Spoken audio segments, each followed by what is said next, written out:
So as this trial continues and the state gets closer to resting its case, we wanted to find out how rare or common it may be for an on-duty police officer to be charged with murder, go to trial, and be convicted. Erica Hernandez went to an expert to find out. It doesn't happen often, an officer on trial for murder, but right now, 2 of the 3 officers charged in the Melissa Perez case are facing that exact charge. It's very uncommon. Roughly, let's say about 1,000 people are killed by police officers each year in the United States.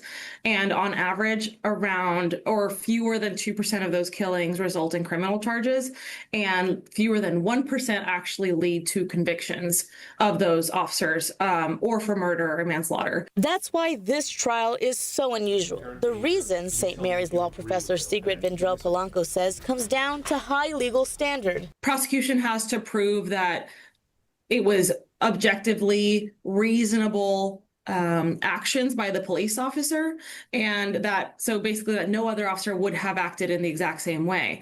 That's an extraordinarily high standard. There is also a cultural factor, how jurors tend to view law enforcement. Even in a time of growing public scrutiny after high-profile cases like George Floyd's murder, the numbers haven't changed much. One would think that maybe jurors are leaning a different way now, but that's not actually been the case. And while the debate continues over how to hold officers accountable, the professor says it comes down to a societal choice. We as a society have to decide, are we going to allow police officers to go and carry out their community caretaking functions, even if they make mistakes here and there? Or are we not going to allow them to do that and, have a much higher conviction rate for police officers who act grossly negligent?